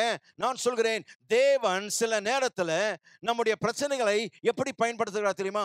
அவர் அண்டை நாம் கவனம் திருப்பும்படியாக செய்கிறார். God often uses our problems to make us focus on God. தேவன் மீது நம்முடைய கவனம் வைக்கும்படியாக தேவன் சில நேரங்களில் நம்முடைய பிரச்சனைகளை அனுமதிக்கிறார். ஆமென். அப்ப உங்களை பார்த்து சொல்கிறேன், பிரச்சனை ஒரு மனிதனை தேவனிடமிருந்து விலக்குவதற்கு பதிலாக தேவனிடம் அதை அழைத்து செல்லும் போது அது நல்லது. ஏனென்றால் பிரச்சனைகள், துன்பங்கள் தேவனுடைய மருந்துகளில் ஒன்றாயிருக்கிறது. Your problems or your afflictions is one of God's medicines. ஆகவேதான் சங்கீதக்காரன் தாவீது சொல்கிறான், நான் உபத்திரப்பட்டது நல்லது, ஏனென்றால் அப்போது உம்முடைய பிரமாணங்களை நான் கற்றுக்கொண்டேன். If I wasn't afflicted, I would not have known the power of His word. If I had never been sick, I won't know the power of healing. If I have never been lonely, I won't know the power of His companionship. Talk to me, somebody. வியாதி படலனா சுகத்தின் வளமை நான் புரிந்திருக்க முடியாது. தோல்வி பெறலனா வெற்றினுடைய மேன்மையை புரிந்திருக்க முடியாது. சிலுவை மரணம் இல்லை என்றால் உயிர்த்தெழுதலினுடைய வளமை நான் புரிந்து கொள்ள முடியாது. அப்போ எனக்கு சிலுவை வரும்போது எனக்கு தெரிகிறது, கிரீடமும் வரப்போகிறது. When you carry the cross, you understand the power of the resurrection. சிலுவை சுமக்கும் போதுதான் நான் சொல்கிறேன், உயிர்த்தெழுதலின் மகத்துவத்தை நீங்கள் புரிந்து கொள்வீர்கள். இவனுக்கு புரியல, ஆனால் ஏதோ ஒன்று நடக்க போறது மட்டும் அவனுக்கு தெரியாமல் போனது நல்லது. ஏன்? அற்புதம் நடக்க போகிறது. அவன் இயேசுவை நோக்கி 47ஆம் வசனம், இயேசு யூதேயாவிலிருந்து கலிலேயாவுக்கு வந்தார் என்று அந்த மனுஷன் கேள்விப்பட்ட போது அவரிடத்திற்கு போய் தன் மகன் மரண அவஸ்தையாய் இருந்தபடினாலே அவனை குணமாக்கும்படிக்கு வர வேண்டும் என்று அவரை வேண்டிக் கொண்டான். ஹல்லேலூயா. பாருங்க, இந்த மனுஷன் தன் புகழ், தன் பேர், தன் பிரசித்தி எல்லாவற்றையும் விட்டு இயேசுவை நாடி போகிறார். என் பிள்ளைக்கு ஏதாவது நல்லது நடக்குமானால், என் பிள்ளைக்கு சுகம் ஆவார் என்ற ஒரு நம்பிக்கை இருக்குமானால் இது இயேசு மட்டும்தான் செய்ய முடியும். அவரை நாடி போகிறார். Praise the Lord. தன் புகழ், தன் பேர், தன் பட்டம், தன்னுடைய அதிகாரம் எல்லாவற்றையும் ஒதுக்கிவிட்டு தன்னை தாழ்த்துகிறார். வழிந்தோடுதலில் நீங்கள் வாழ விரும்பினால் உங்களை தாழ்த்தி கொள்ள கற்றுக்கொள்ள வேண்டும். தாழ்மையாய் வாழ கற்றுக்கொள்ள வேண்டும். எனக்கு எல்லாம் தெரியும், நீ என்னத்த சொல்றதுன்னு யாருமே நாம் அற்பமாய் எண்ணி விடக்கூடாது. அவனுக்கு பொறுத்த வரைக்கும் இது ஒரு சாதாரண பிரசங்கியார், ஒரு மதவாதி என்று யோசித்திருக்கலாம்.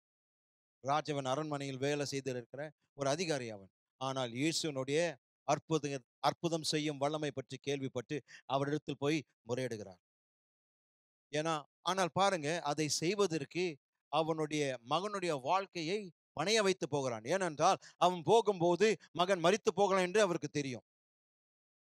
வேற எந்த ஒரு காரணத்துக்கு தன் மகனுடைய பக்கத்தில் இருப்பதை விட்டு அவன் போயிருக்க மாட்டான். ஏன்னா கடைசி நேரத்தில் என் மகனோடு இருப்பது எனக்கு போதும் என்று சொல்லியிருக்கலாம். ஆனால் ஏதோ ஒரு தீவிரமான நம்பிக்கை அவரை தூண்டி எழுப்பி, என் மகன் மரித்து போகலாம், ஆனாலும் இந்த ரிஸ்க் எடுத்து நான் போறேன், அவர் ஏதாவது என் மகனுக்கு செய்வார் என்று நான் நம்பிக்கையோடு போகிறேன். போகும்போது 48ஆம் வசனம். அப்பொழுது இயேசு அவனை நோக்கி, நீங்கள் அடையாளங்களையும் அற்புதங்களையும் காணாவிட்டால் விசுவாசிக்க மாட்டீர்கள் என்றார். இவர் கேட்கிறார், ஆண்டவரே என் மகனை சுகப்படுத்து. ஆனால் இயேசு உன்னுடைய பதில் பாருங்க, எதிர்பாராத ஒன்று. என்ன சொல்றாருங்க? அப்பொழுது இயேசு அவனை நோக்கி, நீங்கள் அடையாளங்களையும் அற்புதங்களையும் காணாவிட்டால் விசுவாசிக்க மாட்டீர்கள் என்றார். அவர் கேட்டது சுகமாக்கு, இவர் அற்புதங்களை காணாவிட்டால் நீங்கள் விசுவாசிக்க மாட்டீர்கள். இயேசு கொடுத்த பதில் ஆனது எதிர்பாராத ஒன்று. அது மட்டுமல்ல, அவருடைய பதில் பார்ப்பதற்கு கொடூரமாக மூர்க்கமான ஒரு பதிலாக இருக்கிறது. ஆனால் அவன் அதெல்லாம் பொறுப்பெடுக்கல. அவன் கோபப்படல. ஏன்னா ஒரு அதிகாரி, ராஜாவின் அதிகாரி இடத்தில் அப்படி பேசக்கூடாது. ஆனால் இயேசு பேசிட்டார். இவன் கோபப்பட்டிருக்கலாம், உன்னை என்ன பண்றேன்னு சொல்லியிருக்கலாம், ராஜா வச்சு உன்னை என்ன பண்றேன்னு சொல்லியிருக்கலாம், எதையாவது சொல்லியிருக்கலாம். ஆனால் எதையும் சொல்ல, பார்ப்பதற்கு அது மூர்க்கமான ஒரு பதிலா இருந்தாலும் உண்மையில் இயேசு இந்த மனுஷனுடைய விசுவாசத்தை சோதிக்கிறார். Sometimes the answers that God gives is not to put you down, it's to test your faith. சில நேரங்களில் தேவன் உங்களை பரீட்சிக்கும் போது, உங்களை சோதிக்கும் போது, உங்களை மட்டப்படுத்துவதற்காக அல்ல, உங்களுடைய விசுவாசத்தை சோதிப்பதற்காக. உங்க விசுவாசம் உறுதியா இருக்கிறதா, இல்ல நீங்க மனதளவு தான் ஏற்றுக்கொள்கிறீர்களா, அதை பார்ப்பதற்கு தான் அந்த கேள்வி எழுப்புகிறார். இவர் சொல்கிறார், ஆண்டவரே அதெல்லாம் நீங்க விட்டுருங்க, சீக்கிரம் என்னுடைய மகனை காப்பாற்றுங்கள, அவன் மரித்து போய் விடுவான்.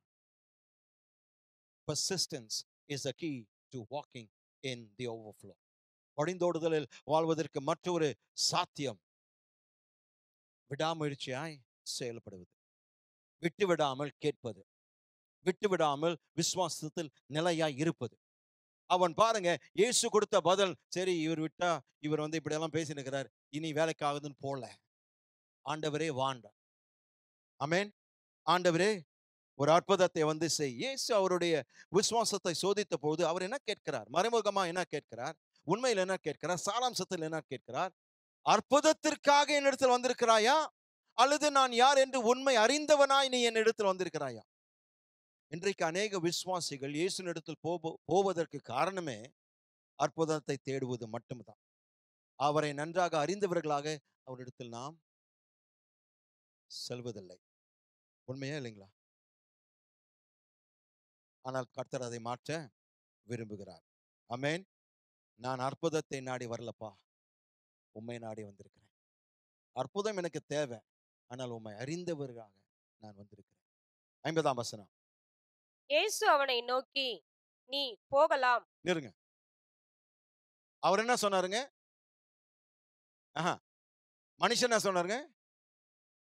என்னோடு வா. இயேசு சொல்றார் போ. How do you handle a God like this? நம்ம வான்றோம், அவர் போன்றார். ஆண்டவரே, என் கேள்வி புரிஞ்சிச்சுங்களா? உங்களை என் மகனை சுகப்படுத்துங்க வாங்கன்ற, நீங்க போங்கன்றீங்க. அவர் சொல்கிறார், நான் வர வேண்டியதில்லை, உன் விசுவாசமே என் வார்த்தையை உன் பிள்ளைக்கு அற்புதம் செய்து விட்டது. Your faith has made your God's word heal your son. Oh hallelujah, hallelujah. என்னுடைய கடைசி வாக்கியம் அதுதான் பிரியமானவர்களே. நீங்கள் விசுவாசித்தால், வார்த்தையை நம்பினால், அவர் உங்களை பார்த்து நீங்கள் போகலாம். அடுத்த வாக்கியம், உன் குமாரன் பிழைத்திருக்கிறான். ஹalleluya, ஹalleluya. நீ ஏன் போலாம்? நீ எதற்காக போலாம்? ஆண்டவரே நான் வான்ற, நீங்க போன்றீங்க, போப்பான்றார். ஏன்? உன் மகன் பிழைத்து விட்டான். உன் விசுவாசம், உன் விடாமுயற்சி, உன் தாழ்மை, உன் எதிர்பார்ப்பு உனக்கு அற்புதம் செய்து விட்டது. உன் மகன் பிழைத்து கொண்டான் போன்றார். ஹalleluya, ஹalleluya. அப்போ கவனிங்க, இந்த மனுஷன் அந்த வார்த்தை கேட்ட உடனே அடுத்த வாக்கியம்ங்க. அந்த மனுஷன் இயேசு சொன்ன வார்த்தையை நம்பி போனான். ஆமென். இயேசு சொன்ன வார்த்தையை நம்பி போனான். இயேசு சொன்ன வார்த்தையை நம்பி போனான். இயேசு சொன்ன வார்த்தை நம்பி இரண்டு போனான். காரியங்கள். வார்த்தை கேட்டான், நம்பினான், போனான். விசுவாசம் அடியெடுத்து வைக்கிறதை இங்க பார்க்கிறோம். வார்த்தையை கேட்டான், வார்த்தையை நம்பினான், அடையாளங்கள் இல்ல, அறிகுறிகள் இல்ல. பாருங்க, விசித்திரமான ஒரு காரியம் இந்த மனுஷனை குறித்து நான் பாராட்ட வேண்டிய காரியம். இவன் அடையாளங்கள் கேட்கலாம், இவன் அறிகுறிகள் கேட்கல. ஆண்டவரே, என்ன நிருபம் எனக்கு நீங்க காண்பிக்க போறீங்க? அத்தாட்சி என எதுவும் கேட்கல. இயேசு சொன்ன வார்த்தைகளை நம்பி அவன் போனான். நான் சொல்கிறேன், நீங்கள் எந்த அறிகுறி கேட்க வேண்டிய அவசியம் இல்லை. உங்களுக்கு மிக சிறந்த அடையாளம் அவருடைய வார்த்தை. The greatest sign is his word. Bigger than the miracle is the word that creates the miracle. உன் அற்புதத்தை பார்க்கிலும் அந்த அற்புதத்தை உண்டாக்குற தேவ வார்த்தையின் வலிமையே பெரிதுங்க. Talk to me somebody. Talk to me somebody. Oh hallelujah. யாவரும் எழுந்து நிற்போம். யாவரும் எழுந்து நிற்போம். தேவன் இந்த நாளில் நீங்கள் அவருடைய வார்த்தையை கேட்டு நம்பி போகும்போது நீ உன் அற்புதத்தை காண்பாய். ஓ ஹalleluya. ஹalleluya. யாவரும் எழுந்து நிற்போம். 53ஆம் வசனத்துல என்ன சொல்லப்பட்டிருக்கிறதுனா,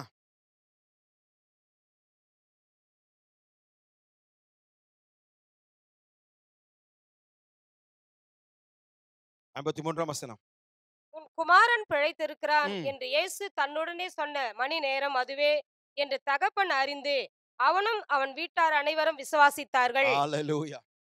பிரியமானவர்களே, 3 வேறுபட்ட நேரங்களில் இவன் இயேசுவை விசுவாசித்தான்.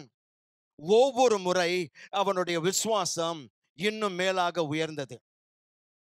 3 வேறுபட்ட 3 different times he believed in Jesus. 3 வேறுபட்ட நேரங்களில் அவர் இயேசுவை விசுவாசித்தான் இந்த மனுஷன். அந்த 3 முறை ஒவ்வொரு முறையும் அவனுடைய விசுவாசம் இன்னும் ஒரு படி மேலாக உயர்ந்தது. விளக்கி சொன்னா உங்களுக்கு புரிஞ்சிடும். ஒன்னு அவன் கானாவூரில் இயேசுவை இருக்கும்போது அவனிடத்தில் வந்து அவன் விசுவாசித்தான், நம்பினான் என்று சொல்லப்பட்டிருக்கிறது. முதலாவது, இயேசுவனுடைய அற்புதங்களில் அவன் விசுவாசம் வைத்தான். அதாவது அவன் இயேசுவனுடைய கிரியைகளில் விசுவாசம் வைத்தான்.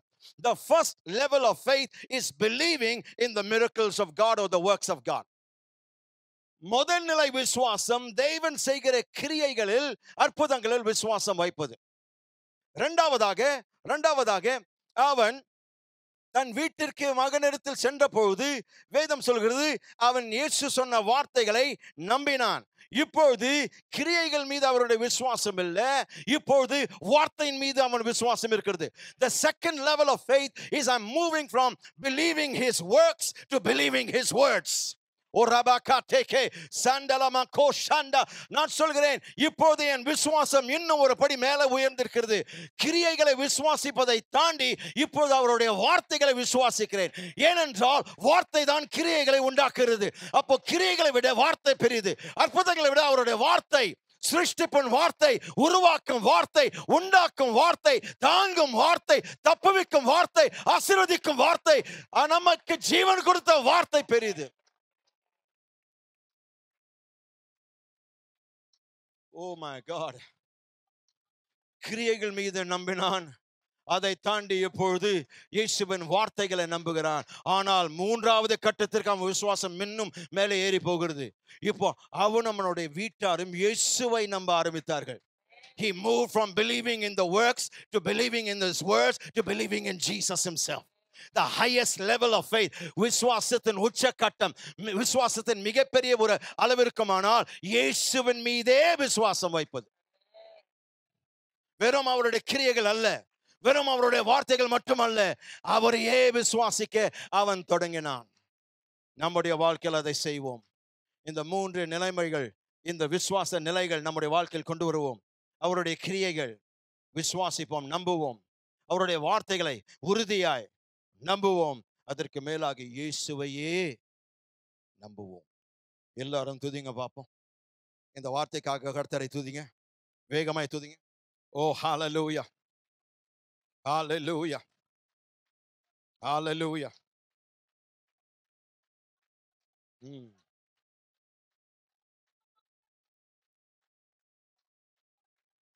ஹalleluya.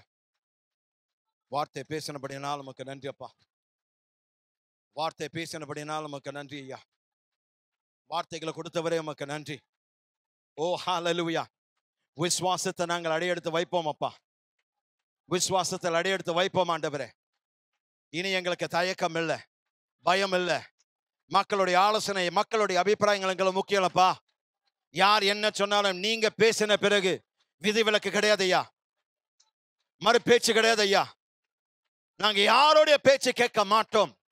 நீர் வார்த்தை கொடுத்த பிறகு உங்களுடைய வார்த்தை மட்டுமே நாங்கள் நம்புவோம், அதன் மீது செயல்படுவோம். ஹalleluya, ஹalleluya, ஹalleluya, ஹalleluya. எங்கள் அன்பின் பரலோக பிதாவே, இயேசுவின் நாமத்தில் உம்மண்டை வருகிறேன் அப்பா. இந்த ஆசீர்வதிக்கப்பட்ட காலை ஆராதனைக்காக உமக்கு நன்றி. உம்முடைய பிரசனத்திற்காக நன்றி. உம்முடைய வெளிப்பாடுகளுக்காக நன்றி. உம்முடைய ஆண்டவரே வார்த்தைகளுக்காக நன்றி அப்பா. உம்முடைய வார்த்தையில் இருக்கிற நல் விசேஷங்களுக்காக நன்றி. ஓ ஹalleluya, ஹalleluya, ஹalleluya, ஹalleluya, ஹalleluya. எங்களுடைய மனம் புதிதாக்கப்பட்டிருக்கிறது. எங்களுக்குள் ஒரு புதிய கிளர்ச்சி உண்டாக்கப்பட்டிருக்கிறது. எங்கள் விசுவாசம் தூண்டப்பட்டிருக்கிறது. எங்களுடைய கீழ்ப்படிதல் தூண்டப்பட்டிருக்கிறது. எங்களுடைய ஆண்டவரே மனப்பான்மை, எங்களுடைய ஆற்றல்கள், எங்களுடைய திறமைகள், எங்களுடைய திராணிகள் நாங்கள் நம்பவில்லைப்பா. உம்மை நம்புகிறோம், உம் வார்த்தையை நம்புகிறோம், உம் செயல்களை நம்புகிறோம். விசேஷமாய் விசேஷமாய் அப்பா நீர் கொடுத்த இந்த வார்த்தைகள் கர்த்தாவே, பேதுருவை போல துணிகரமாய் கர்த்தாவே படகு விட்டு நாங்கள் இறங்க போகிறோம் ஐயா. இந்த ராஜவன் மனுஷனை போல கர்த்தாவே வார்த்தையை நம்பி நான் ஆண்டவரே புறப்பட்டு போக போகிறேன். ஆண்டவரே இனி நான் எந்த கேள்வி கேட்க போறதில்ல. இனி நான் ஆண்டவரே அறிகுறிகளை கேட்க மாட்டேன், அத்தாட்சிகளை கேட்க மாட்டேன், ஆதாரங்களை கேட்க மாட்டேன்ப்பா. உன் வார்த்தை தான் எனக்கு ஆதாரம். உன் வார்த்தை தான் எனக்கு ஔஷதம். உன் வார்த்தை தான் என்னுடைய உயிர். உன் வார்த்தை தான் என்னுடைய காத்து. உன் வார்த்தை தான் என்னுடைய மூச்சு. உன் வார்த்தை தான் என்னுடைய எல்லாமா இருக்கிறது. அதை நம்பி போவேனப்பா, அதை நம்பி போவேனப்பா. நீ வரவிட்டாலும் நீ சொன்ன வார்த்தை எனக்கு போதுமையா. நன்றி அப்பா. விசேஷமாய் 10th 12th போர்டு எக்ஸாம் எழுதுகிற பிள்ளைகளுக்காக நாம் ஜெபிக்க போகிறோம். யாவரும் சேர்ந்து ஜெபிப்போம். இந்த பிள்ளைகள் சிறப்பாய் வெளியே வர வேண்டும், சாதனையாளர்களாய் வெளியே வர வேண்டும். அவர்களுடைய மதிப்பெண்கள், அவர்களுடைய கிரேஸ் எல்லாமே கர்த்தர் உயர்த்தணும். எல்லாரும் சேர்ந்து ஜெபிப்போம். 10th 12th பிள்ளைகளுக்காக ஜெபிங்க. எங்கள் அன்பின் பிதாவே, எங்களுடைய பிள்ளைகளுக்காய் ஜெபிக்கிறோம் அப்பா. ஒவ்வொரு பிள்ளைகளுக்காய் ஜெபிக்கிறோம். அவர்களுடைய போர்டு எக்ஸாமில் கர்த்தாவே வெற்றியை தாரும், அற்புதங்களை செய்யும். உம்முடைய ஞானம் விலக பண்ணும், உம்முடைய அறிவை விலக பண்ணும், உம்முடைய ஆசீர்வாதங்கள் விலக பண்ணும். அவர்கள் படித்ததை ஆண்டவரை நினைவு கூற, ஞாபகப்படுத்திக் கொள்ள ஞாபக சக்தி தாரம் அப்பா. ஞாபக சக்தி தாரம் அப்பா. கான்சென்ட்ரேஷன் பவர் ஒவ்வொரு பிள்ளைகளுக்கு நான் கட்டவிழ்க்கிறேன். 10th 12th பிள்ளைகளுக்கு ஆண்டவரே அற்புதங்களை செய்யும். சிறந்த மதிப்பெண்களோடு அவர்கள் வெளியே வரட்டும் அப்பா. ஓ ஹalleluya. அதை பார்த்து இந்த பிள்ளைகள் உணரட்டும், எங்கள் தேவன் எங்களுக்கு இந்த காரியத்தை செய்திருக்கிறார் அப்பா. எல்லா எக்ஸாம் பேப்பர்ஸுக்காய் ஜெபிக்கிறோம், எல்லா எக்ஸாமினர்ஸ்க்காய் ஜெபிக்கிறோம் அப்பா. எல்லாருடைய கண்களில் ஆண்டவரே இந்த பிள்ளைகள் தயவு கிடைக்கும்படியாக செய்தருளும். நீர் இந்த பிள்ளைகளுக்குள் வைத்திருக்கிற ஆற்றல்கள் வெளிப்படுத்த அவர்கள் ஆண்டவரே உலகத்தின் சொத்தாய் மாற நான் ஜெபிக்கிறேன். எங்கள் பிள்ளைகள் கர்த்தாவே, ஒவ்வொரு திருச்சபையின் பிள்ளைகளுக்காய் ஜெபிக்கிறேன் ஆண்டவரே. 10th 12th எழுதுற எல்லா பிள்ளைகளுக்காய் ஜெபிக்கிறேன். வெற்றியை தாரும் அப்பா. அவர்கள் எந்த விசுவாச பின்னணியிலிருந்து வந்தாலும் சரி அப்பா, அவர்களுக்கு மிக முக்கியமான ஒரு கட்டம் ஐயா, இதை தாண்ட உதவி செய்யுங்க. அதன் மூலமாய் அவர்களுடைய எதிர்காலம் ஒளிமயமாக்கும். அதன் மூலமாய் உம்மை அறிந்து கொள்ள ஒரு வாய்ப்பு அமைத்து கொடுங்கப்பா. பிள்ளைகள் யாவரும் கர்த்தாவே நீ சம்பூர்ணமா ஆசீர்வதித்து அவர்கள் ஆண்டவரே வரும்போது சாதனையாளர்களாக, இந்த உலகத்தின் சொத்தாக, தேசங்களின் சொத்தாக எங்கள் பிள்ளைகள் மாறுவதாக நீ செய்தபடினால் உமக்கு நன்றி. இங்க ஆண்டவரே தேவையோடு வந்திருக்கிற மக்கள், ஆன்லைனில் பார்த்து கொண்டிருக்கிற மக்களுடைய வாழ்க்கையில் இருக்கிற தேவைகள், ஊழிய தேவைகள், சரீர தேவைகள், பொருளாதார தேவைகள், வியாபார தேவைகள், வேலையின் தேவைகள், படிப்பின் தேவைகள் யாவற்றையும் நீ சந்தித்து ஒவ்வொரு ரீதியிலும் ஒவ்வொரு பகுதியிலும் ஆண்டவரே நீர் அற்புதங்களை செய்து உங்களுடைய நாமத்தை பிரஸ்தாபப்படுத்தும். நீ செய்தபடினால் நமக்கு நன்றி.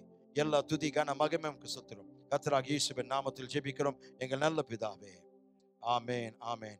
கர்த்தராகிய இயேசு கிறிஸ்துவின் கிருபையும் பிதாவாகிய தேவனுடைய அன்பும் பரிசுத்த ஆவியினுடைய அந்யோன்ய ஐக்கியம் எப்பொழுதும் உங்களோடு இருப்பதாக. ஆமென், ஆமென், ஆமென். யாவரும் ஆசீர்வாதத்தை கூறுவோம். ஆரம்பிங்க. கர்த்தர் என்னை ஆசீர்வதித்து என்னை காக்க கடவர். கர்த்தர் தம்முடைய முகத்தை என் மேல் பிரகாசிக்க பண்ணி என் மேல் கிருபையாக்க கடவர்.